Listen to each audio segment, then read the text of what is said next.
There are ways that you can improve the way you make decisions and recognize how you're making them, and as such, very likely improve your overall investment performance. Now, don't go thinking this is going to make you an ace trader and you're going to make lots and lots of money. Mainly, it will prevent you from making mistakes right? that cost you money, Which is um, probably over half the battle. which is half the battle. Yeah. And numerically speaking, if you can improve, I mean, the general studies say that the average investor underperforms by 4 to 6% a year on average over like a market index. 4 to 6% a year. So if the market does 12, you're doing like 8, 6 to 8 Yeah. average. Um, you're really losing out big time, especially with compounding over 20, 30, 40 years. You're losing out big time. If you could just get the market average or close to it, Yeah. you'd be so far ahead of the game. Welcome to the Personal Finance CEO podcast. My name is Steve Boorstein, and I'm joined today by Richard Lehman, who is adjunct finance professor at California Polytech, University of California at Berkeley, and finance instructor at UCLA. He's also a finance writer and publisher of 3 books, founder of behavioralfinance.com, and founder at Climate Economics. Welcome, Rick. Thank you. Great to be here. So today we're going to talk about behavioral finance. And this is actually one of my favorite topics to talk about because I think that investor behavior is very important to long-term success. I started in the business in 1999. And back then we used to say things like people do the wrong thing at the wrong times. Investors sell at the bottom and they buy at the top. And I don't think we had a name for it back then. It wasn't called behavioral Right. finance, but it seems like today it's its own discipline. Well, that's exactly it. It's stuff that we've kind of known and people have kind of talked about for a long time. And you can go all the way back to Charles Dow, the early 1900s. I'm sorry, maybe it was 1800s, um, where they felt that the market was really just a barometer of the sentiment of the American public, which it still is, right? Yeah. But nobody then and nobody since in the financial world really understood the psychology behind that until a couple of Israeli psychologists sort of stumbled on it, and that wasn't until almost 1980. And it's applied to finance, but it's also applied lots of other places. Sports teams are using behavioral science. Technology companies are using behavioral science. Certainly, anybody who's a marketer, is using it. But it just so happens that it has a lot of play in the financial world. So it actually gets called behavioral finance or sometimes behavioral economics, but it's really behavioral science applied to finance, investing, economics, but also sports and other things. What does it encompass? Like in a few sentences, can you give us a kind of a definition of behavioral finance and how it works? Sure. Well, what these two psychologists discovered was that the way we make decisions isn't quite what we thought. It was always pretty much perceived that we make decisions logically and rationally. And yeah, we know we have emotions, but we know how not to use our emotions and to use the neocortex, which is the predominant part of the human brain now, um, to make rational logic, well thought out decisions. Okay. And they said, no, not the way life works. And they did enough studies, and their studies, by the way, were done in wartime situations under serious risk and uncertainty amongst the wartime players. They were both Israelis and they were in wars. So they studied tank commanders and fighter pilots and people out in the battlefield. And that was what launched the whole premise of, okay, how do we really make decisions, and is it really coming from where we thought? Turns out not. Turns out that emotions play a much bigger role in decision making than was ever previously thought. People aren't always rational. Uh, and I mean, the more we point that out to ourselves, the more we read about it, the more we go, yeah, Right. you're right. Think about, why did you buy your last car? Why did you buy your house? Why did you decide who to get married to? How did you decide to take that last vacation? And what did you decide last to invest in? And when you look back at all those decisions, if you know what to look for, you realize how much of those decisions was, we call it behavioral, it's emotional. Yeah. And that's a necessary thing for humans, as it turns out.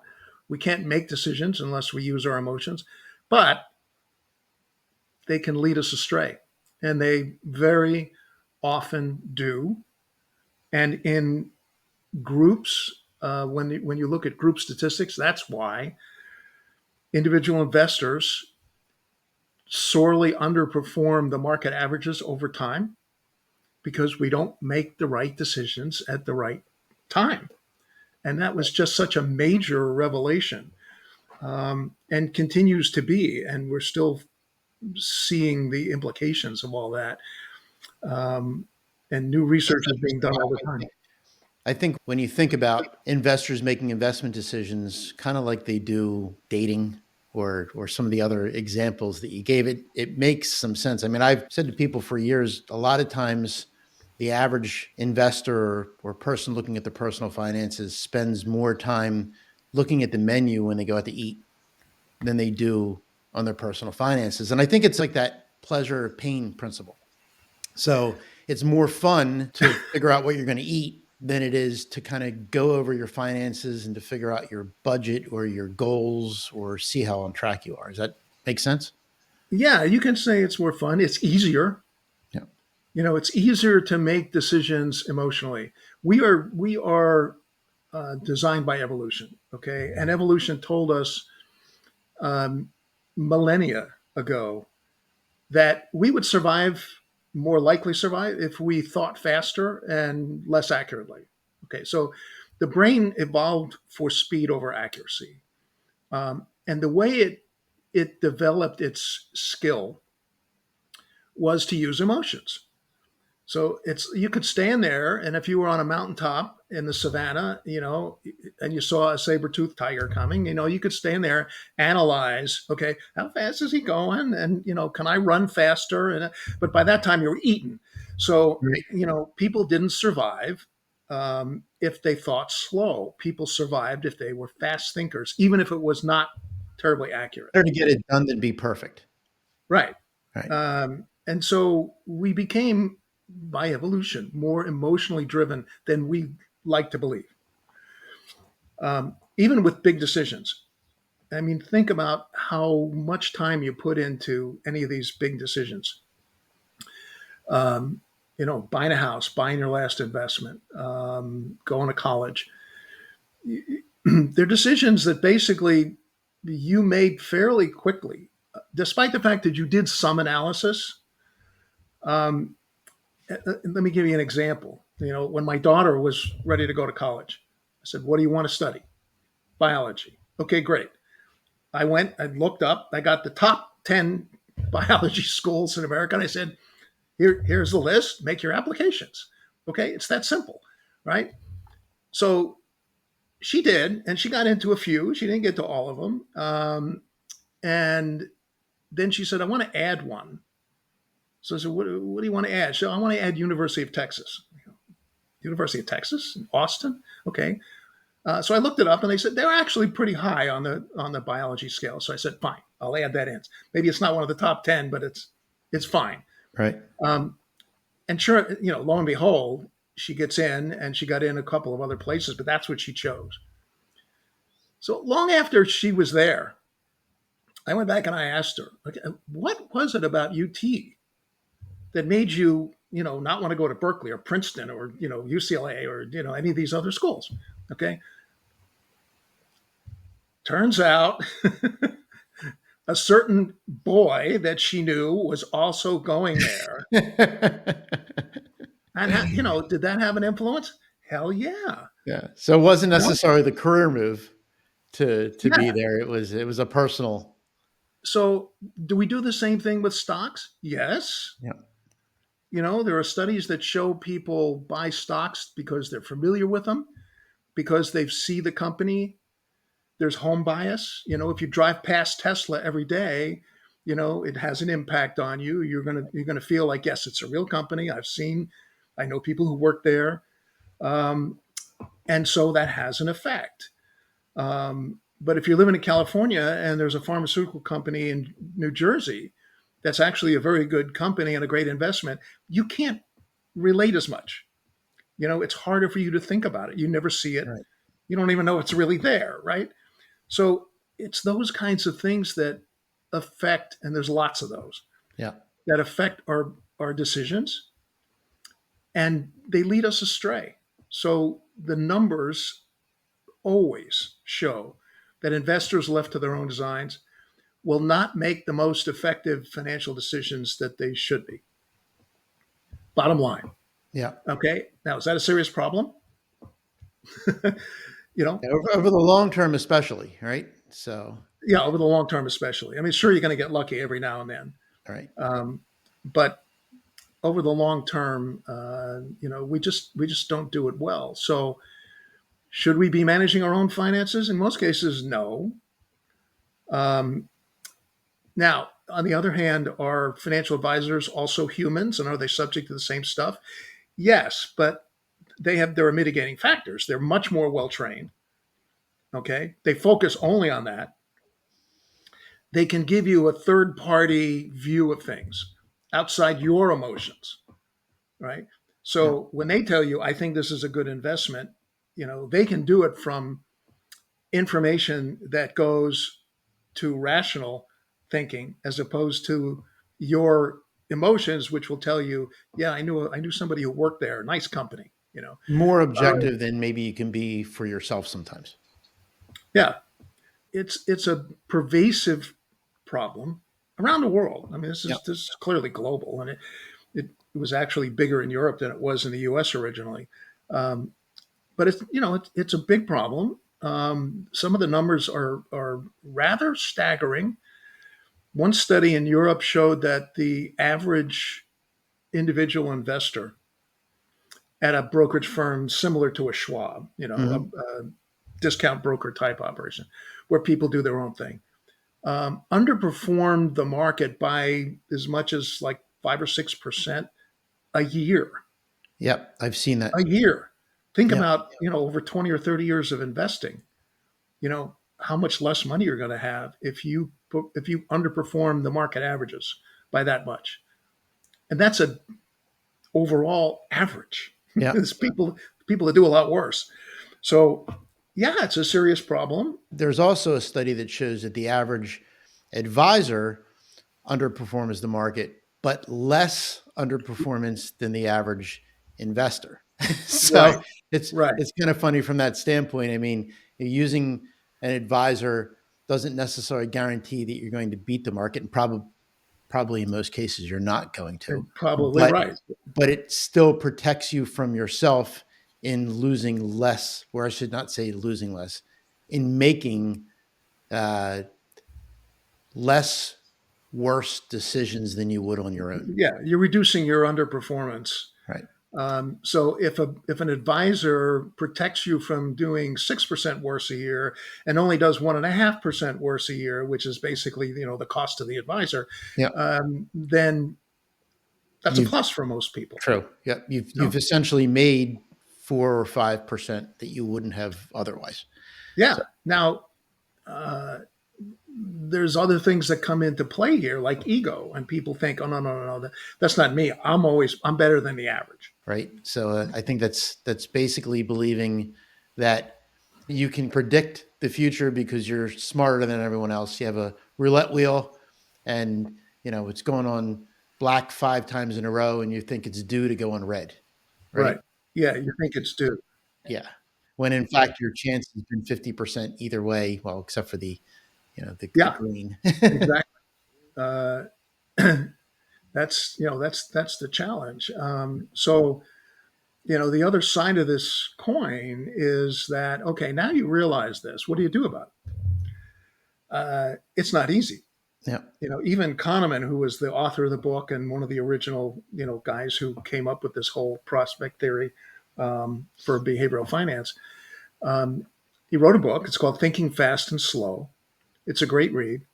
Um, and one of the things he says in that book is he says, it's not like you're going to read this book and then you're going to be able to control your behavior.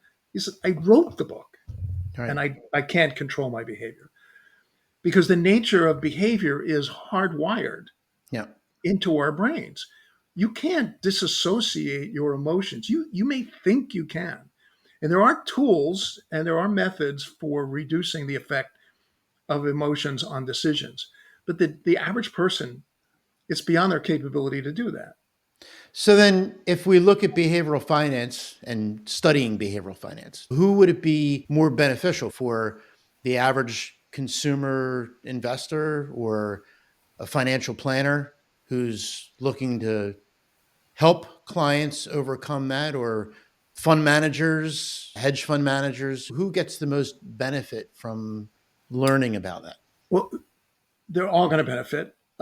Individual investors will benefit simply by knowing this to be the case, knowing that it would be helpful for them to not do their own investing, Right. right? And to go with a professional. And for the professionals, it's extremely helpful in understanding the markets because the markets are a collection of everybody's behavior, Yep. understanding their own behavior, understanding their clients' behavior, um, and being better able to rise above the emotional level and use rational, logical thinking, which is a lot easier for a professional who has the right information to do that. What would be like some examples, either an individual investor or consumer could use, or the way that advisors could do better by recognizing behavioral finance? Well, for the individual, it's use an advisor, or for people who are diehard individual investors. And I talk to a lot of like Mhm. AARP groups and individual investor groups who do their own investing. They're retired folks, and they like to do that. For them, there's a list of things that I tell them that can help. Um, One of them is uh, every time they buy something to keep a little journal, and write down why did I make that decision, right? Because in a month or two, you're going to look back at all the things you either bought or sold, and you're going to see just what your decision making process is. And just that alone is going to be an eye opener because you're going to be able to see that it was really helter skelter, that it probably didn't have the discipline you thought it had. You weren't dealing with the information that you really needed to do that. So there's a number of things from an individual standpoint. From an advisor standpoint, it clearly gives the advisor more context to understand the clients and understand the differences between and among clients. And it's not as simple as saying, well, my client's making an emotional decision here.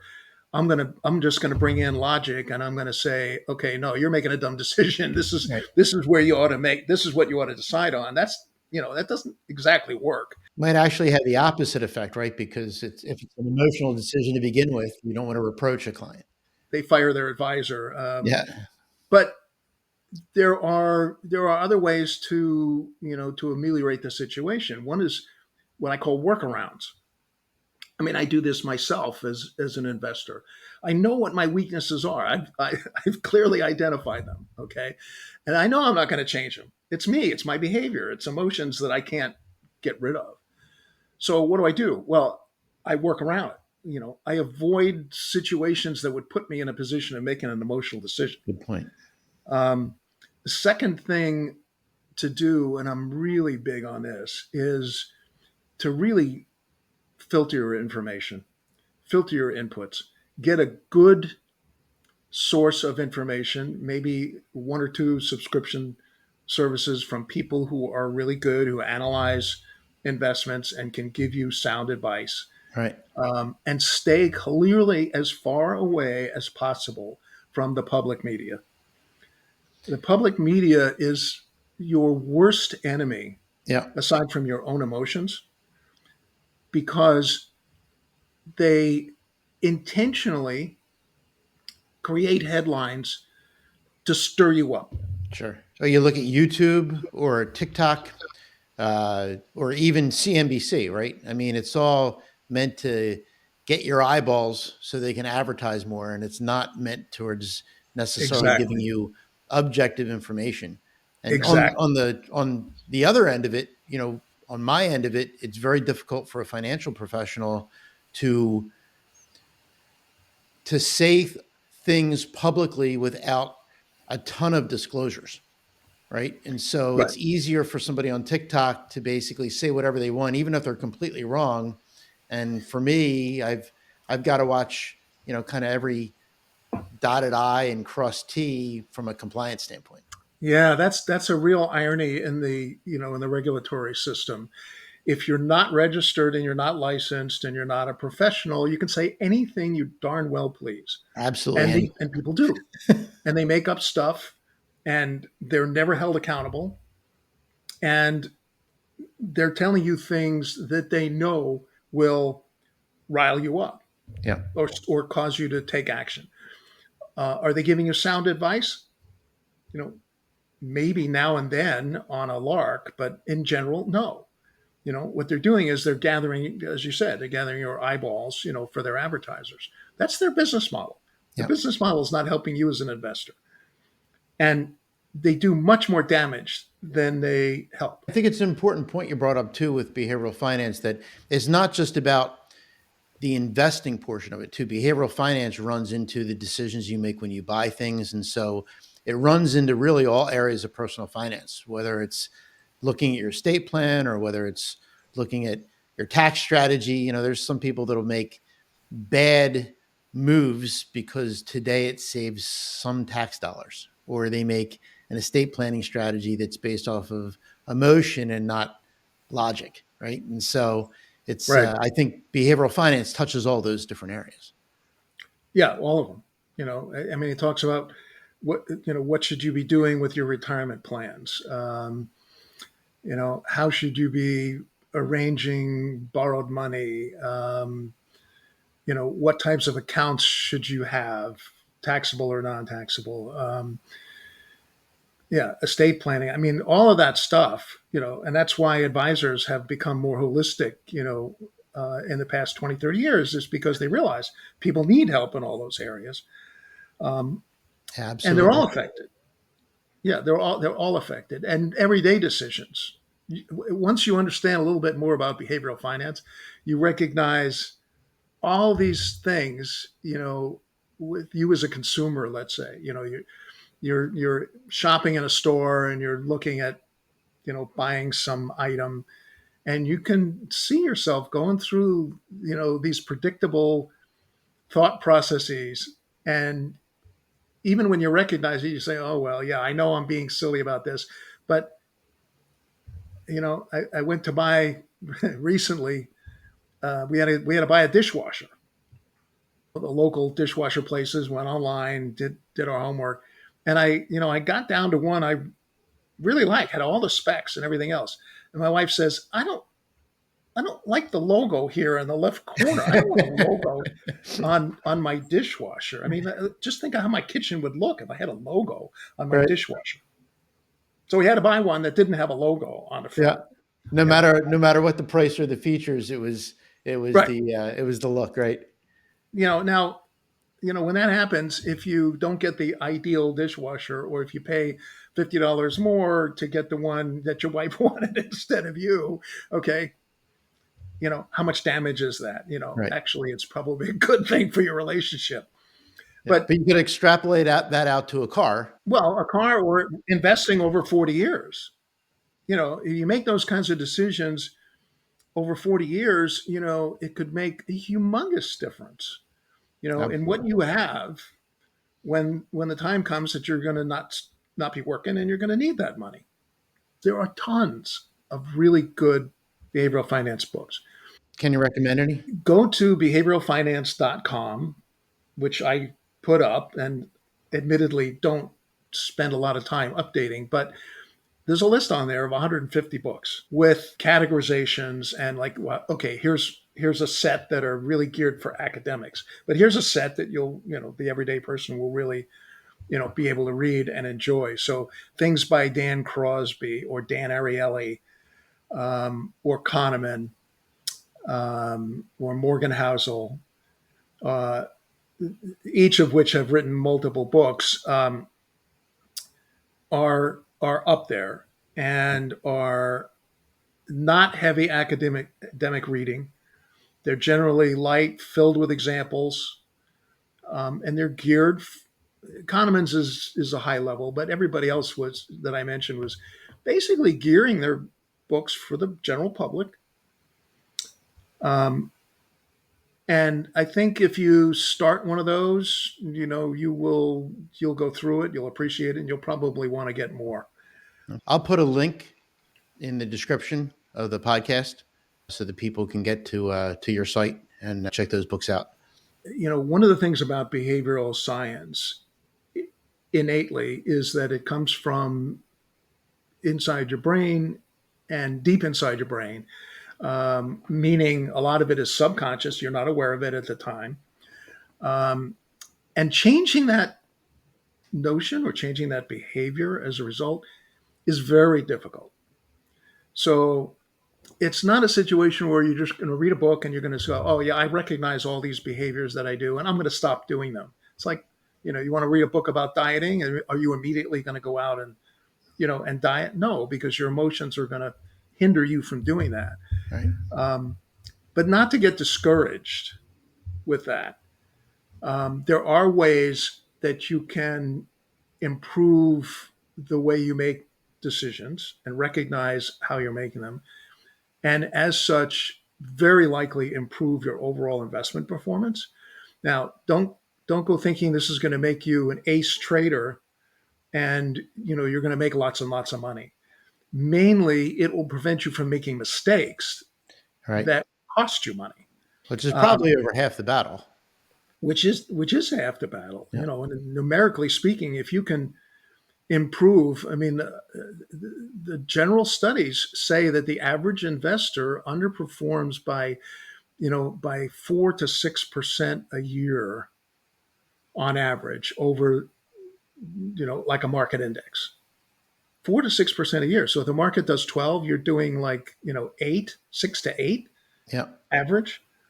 Um, you're really losing out big time, especially with compounding over 20, 30, 40 years. You're losing out big time.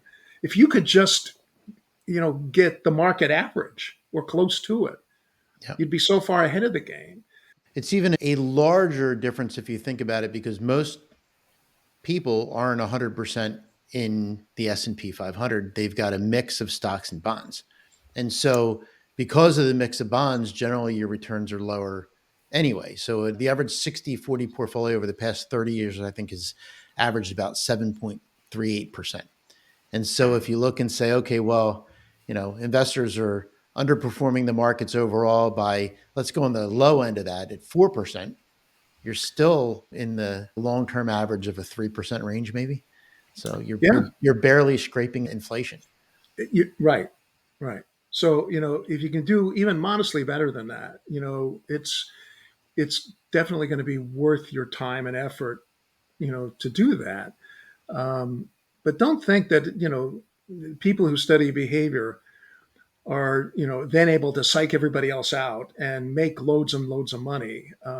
That's not what's happening. Right. Okay, basically it'll help you from making mistakes that cost you money, but that's equally as important for most people. Yeah, that makes complete sense. And I think in that respect, a lot of times your advisor acts in a way as your coach, and the idea that your financial planner or your financial advisor can help you understand and recognize some of those behavioral faux pas, right? And then even though Well, they may not be able to stop you from doing them all the right, time, they can at least help but they know how mitigate. to work around them. Yeah, yeah, And it's a real plus to the industry's credit that it incorporated behavioral finance information into all the major certification programs, so that advisors who have been coming in the last 10 years are required, yeah. I think that's definitely a requirement of the CFP now. yeah, to take a course in it and to answer questions on it in the CFP, because the industry recognized, how important that is. Yeah. Well, so let's shift gears for a couple of minutes, and so you formed this company, the Climate Economics. Well, it's interesting.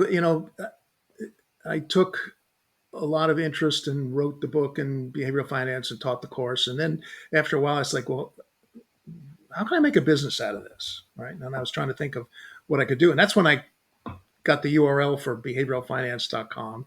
And I put up a bunch of information. And then I sort of scratched my head and I go, well, this is all nice, but what's the business model here? How does behavioralfinance.com make money?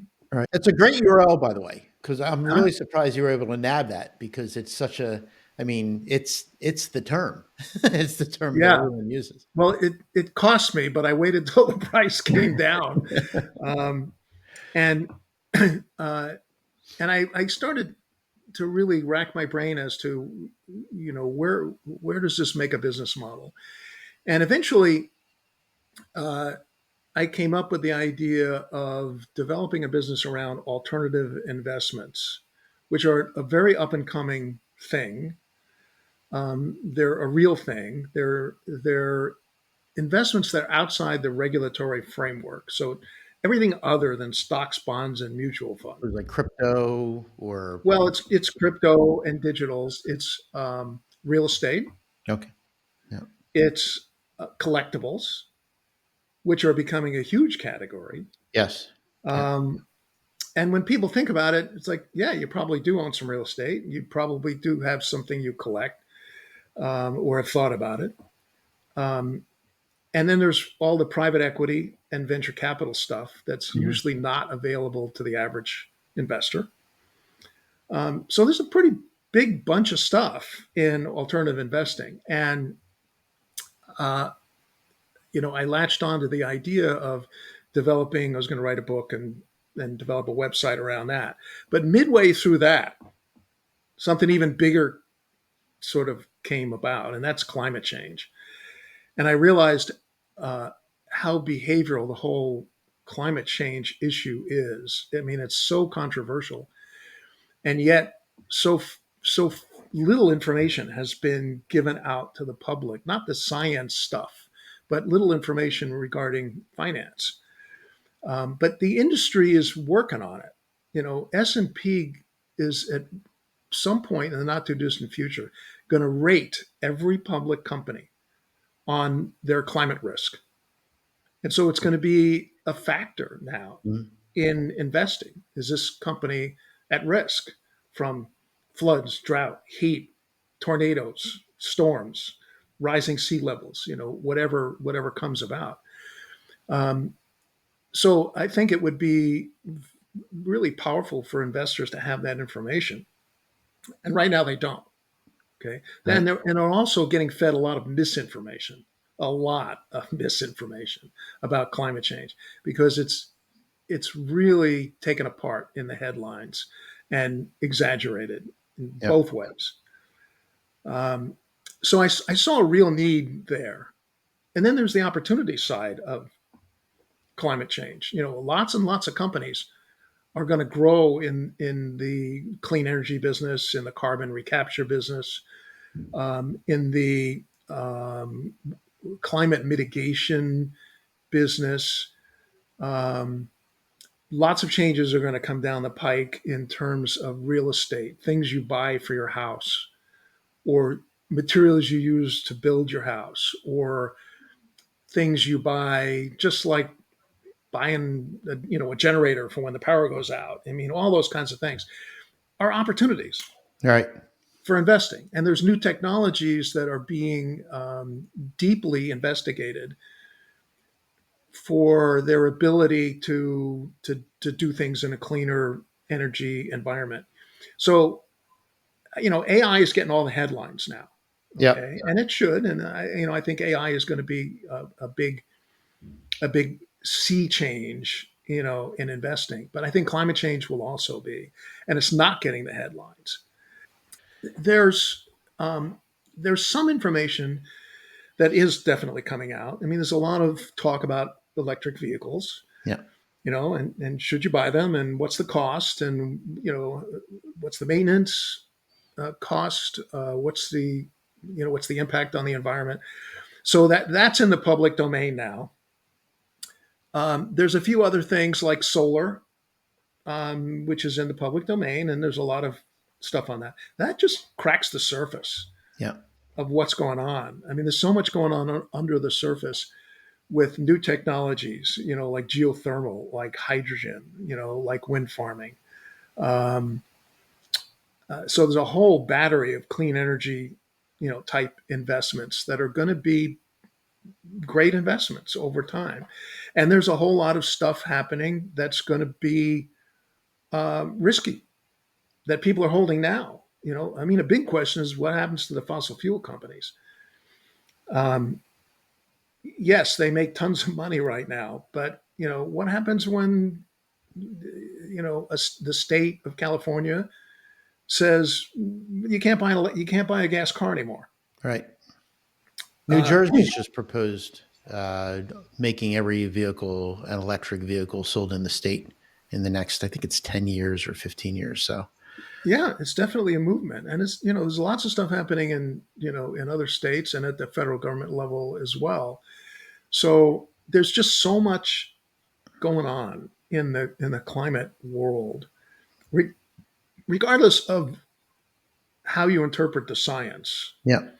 Um, there's going to be risk and there's going to be opportunity. So the purpose of the site would be to provide kind of a wealth of information on climate change, how it's affecting companies, new technologies that are forming, and maybe new companies that are coming out with that technology. Is that the kind of the gist of the site? Yeah, yeah. It's basically information central with regards to the finance and economic impacts of climate change, um, and it's going to tie in with new technology, with new legislation Yeah. that's occurring, and it cuts down through the the big headlines now that are just emotional stuff about climate change.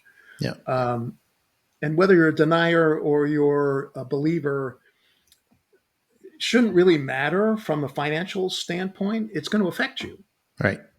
and people need to know how. How is that going to affect me? Now, Um, is the URL climate economics? Did it will you? be climate economics. There's nothing there yet. Yeah. We're getting close, Isn't but it yeah, .com or .org? it will be .com, Okay. um, and and it will be geared for finance professionals and investors primarily. Okay. And secondarily, it'll be geared towards people with businesses or business managers who are going to be affected by climate. I mean, everything from the food industry to the construction industry to the healthcare industry. They're all going to be impacted pretty big time, from climate change, and a lot of that is localized um, to what the weather's going to be, in a particular area of the world. All right. Um, there's also serious supply chain issues. If you're getting all your raw material from Bangladesh, and Bangladesh is underwater in 20 years, I mean, just to throw out wild examples like that, it's Yep. going to be extremely disruptive. Before the podcast, you and I talked about. had mentioned I live near the New Jersey shoreline, and 50 years ago, every other street didn't flood, and now in some of the shore towns, 50 years later, when there's a even a moderate storm, we have every other street that's starting to flood. So from a real Yeah, estate perspective and from a supply chain perspective, that's a huge potential issue 20, 30 years from now. yeah, and it's easy to kind of ignore a lot of the things that are happening. I had a house up in Northern California on a lake as a kind of a getaway for a while, and I would hear about the fires and the wildfires, and I would, well, okay, but this is a residential neighborhood, and I've got a fire department down the road. I'm not really concerned. Lo and behold, a bolt of lightning struck a tree in my yard and started a fire. And then it really hit home. Uh, It's like, oh my God, this could happen here. And it's going to be like that for the next, foreseeable amount of time, yeah, because so much more of this is going to hit home. It's going to, like your Jersey Shore, example. You're going to realize, okay, it's not just water flooding in the street, but this business that used to be here is now gone. yeah, Um, that's going to be serious stuff. So I think people deserve to know about this and to evaluate whether there's risk or opportunity involved, and to know about it from a source that isn't interested in making a big political case out of it, but just interested in giving you the straight info. yeah. No, extremely. I'm actually excited to watch you develop this project because I think that uh, I'll actually be using the site. But I mean, I think for a lot of people out there, it's going to provide a lot of information and kind of cut through, hopefully, a lot of the crap out there too. Yeah, hopefully, and I'll be looking to get feedback from advisors like yourself who you're out in the front lines talking to clients about their real estate holdings or businesses they've invested in, and you know, uh, as a result of those conversations, that'll feed into the kind of information we'll provide. Yeah, yeah. I mean, and we do see it a lot. I have clients that have houses in Florida, and they've just been hit by kind of a major homeowner crisis, right? So from a homeowner's insurance standpoint, a lot of people are getting dropped with no alternatives as insurers are moving out of states and things like that. So yeah, I think it's That's becoming much more of an issue that for a lot of people today it may seem kind of insidious, right? And kind of, well, it really doesn't affect me, or I don't notice it that much. But over time, I think no matter where you are in the world, it's going to have an impact. So and it's not any different than owning a stock and thinking, oh, the stock goes up over a long period of time. I'm just going right, to wait, and if the business changes, I'll have enough advance warning that I'll be smart enough to get out before everybody else does and before the stock collapses. Okay. yeah, Well, life doesn't give you those simple kinds of situations all the time. And the same thing's going to happen with real estate in a lot of situations. You won't know that the value of your house just collapsed until you get the call from the insurance company that says, "Oh, sorry, dropping your policy," yeah, and then try to sell your house the next day. And yeah, exactly. uh, so yeah, another big frontier for finance is going to be climate change. Yeah, yeah, exciting and scary at the same time. Rick, it's been a pleasure. I really appreciate you spending time with us today. I guess if someone wants to find you, they can go on behavioralfinance.com. I'm going to give the link to the books that you mentioned. When the site does launch for climate economics, I'll include that. And if there's an advisor who's interested, or even if it's a consumer, they can look up your course at Berkeley, correct? You can. It's open to anybody. Okay. It's just called behavioral finance. Okay. It's in the Berkeley extension. So you don't have to go to campus. It's all remote. It's an online class. I just started a new one. This is the second week, and I got like 20 people from all over the place. Great. Great. Well, I hope you enjoyed the episode of the Personal Finance CEO. If you have any questions, please leave your comments in the description below or your questions. If you enjoy the episode, please hit the like button, subscribe, and thanks very much for listening.